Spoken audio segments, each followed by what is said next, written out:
손 변호사님이 예전에 저한테 10만 원을 빌려갔어요. 예, 10만 원 너무 작다. 그러니까 손변 정도 되면은 한 장에 한 장. 한 장 되게 좋아하시네, 예전부터.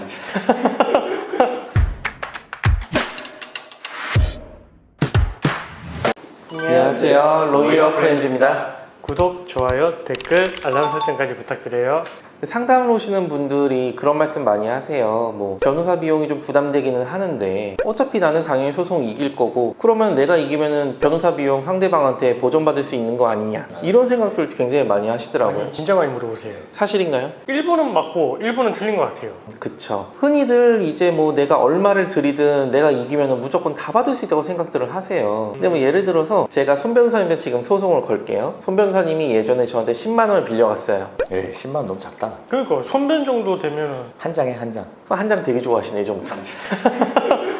제가 뭐 손 변호사님 1억을 빌려줬어요. 그래가지고 차용증을 썼어요. 손 변호사님 도장도 이렇게 찍고, 그 다음에 이제 그 계좌이체 내역까지 있어요. 근데 안 갚아. 소송을 걸었어요. 그럼 당연히 제가 이기겠죠? 맞아요. 증거가 다 빼도 박도 못하게 있으니까. 내가 어차피 이기고 나는 어차피 변호사 비용을 받을 거니까 변호사를 1,000억을 주고 선임을 해야겠다. 그래서 1,000억을 주고 선임을 했어요. 그럼 내가 천억 플러스 1억을 줘야 되는 거예요? 1억 빌려가서 안 갚았는데 1,001억을 줘야 되는 상황이 생기는 거예요. 이런 상황이 발생을 할 수 있기 때문에 실제 변호사 비용을 다 주는 거는 좀 이상한 상황이 생길 수가 있어요. 만약 이런 식으로 전부 다 이제 내가 상대방한테 받아낼 수 있으면 변호사랑 짜고 내가 무조건 이기는 소송을 걸면 되는 거잖아요. 그러니까 모두 그럼 박 변호사 맡기겠네. 그러면 저는 이제 부자가 되고 은퇴를 하겠죠. 실제로 그 아까 이 변호사님 말씀하신 것처럼 내가 이기면 소송 비용을 상대방한테 청구할 수 있는 건 맞아요. 근데 이거를 내가 실제 들인 비용이 아니라 대법원에서 규정하고 있는 그 규칙에 따라서만 청구를 할 수 있게 되어 있어요. 맞아요. 그 내용을 보면은 변호사 보수의 소송 비용 산입에 관한 규칙이라는 게 있고, 거기에 별표에 보면은 이제 얼마로 나온지가 돼 있거든요. 일단 기본적으로 기준은 그거예요. 내가 상대방한테 얼마를 청구했는가, 청구 금액에 따라서 변호사 비용이 바뀌거든요. 여기를 보면은 300만 원까지는 이제 변호사 비용이 30만 원으로 인정이 돼요. 300만 원 청구를 했을 때. 그치, 그러니까 뭐 제가 뭐 손 변호사님한테 10만 원을 청구해도 변호사 비용은 30만 원이고 200만 원 청구해도 변호사 비용은 30만 원이고, 그 다음에 300만 원 초과해서 2천만 원까지는 10%예요. 그러니까 예를 들어 2천만 원을 청구하게 되면은 200만 원이 이제 소송 비용이 되는 거겠죠. 그렇네요. 최대. 그쵸. 구간별로 이게 퍼센트가 다르게 정해져 있거든요. 그래서 2천만 원을 초과해서 5천만 원까지, 3천만 원 부분 같은 경우에는 8%니까 240만 원이 되겠죠. 그래서 5천만 원 청구하면은 440만 원이 되고, 그래서 제가 이 변호사님한테 5천만 원 청구하면서 변호사를 440억을 주고 선임을 했다고 하고, 그렇게 선임했다고 하더라도 제가 실제로 받을 수 있는 거는 440만 원 뿐이다, 이런 맞아요. 거죠. 깜짝이야. 난 또 440억 준다고. 은퇴하시려고요?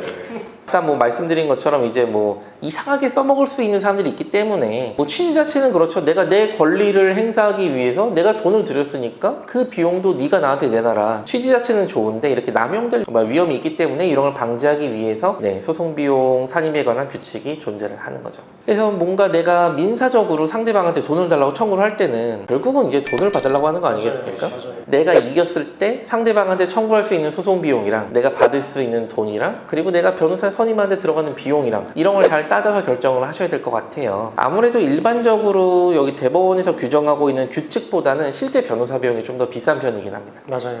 그래서 혹시나 뭐 변호사 사무실에 방문을 했는데 뭐 변호사도 그렇고 사무장도 그렇고 이제 뭐 소송 수임료에 대해서 이야기를 할 거 아니에요. 수임료에 대해서 이야기를 할 때 뭐 이 사건에 대해서 드렸던 변호사 비용을 다 받을 수 있습니다, 막 이런 말을 사실은 조금 이제 경계하셔야 되겠네요. 그런 말 하면은 요거는 사실이 아니니까. 그리고 내가 청구를 해가지고 이거는 100% 승소했을 경우에요. 만약에 맞아요. 내가 뭐 1억을 청구했는데 5천만 원만 승소했다, 그럼 50% 승소잖아요. 그러면은 일반적으로 이제 소송 비용을 누가 몇 퍼센트 부담할지는 뭐 재판장의 그 재량에 달려있긴 한데, 일반적으로 승소한 퍼센티지에 따라 가지고 소송 비용도 이제 부담을 하게 하거든요. 내가 1억 청구해서 5천만 원, 50% 승소를 했다, 그러면은 소송 비용은 원고 피고가 각자 알아서 부담하는 식으로 나와요. 그럼 청구할 수가 없는 거네. 그쵸. 각자 알아서 하는 걸로. 그쵸. 각자 알아서 내는 게 때문에 이런 것도 잘 고려를 하셔가지고 이제 선임료라든지 변호사 선임 여부를 결정을 하시는 게 좋을 것 같습니다. 근데 오늘 제가 말씀드린 거는 이제 민사소송에 관한 그런 내용들이거든요. 그러면은 민사는 내가 소송 비용을 받을 수가 있고 형사 같은 경우는 못 받나요? 그 부분은 저희가 다른 편으로 한번 안내해 드릴게요. 제가 억울하게 이제 고소를 당해가지고 억울하게 재판받고 그랬는데 나중에 무죄 받고 그러면 저도 뭔가 좀 그동안 들어간 변호사 비용을 보전받을 필요가 있을 거잖아요. 맞아요. 일도 못 나가는데 재판 나가느라. 뭐 이런 것들은 저희가 다음 편에서 말씀드리도록 하고, 오늘은 여기서 영상 마치도록 하겠습니다. 언제까지 그걸 기다려요?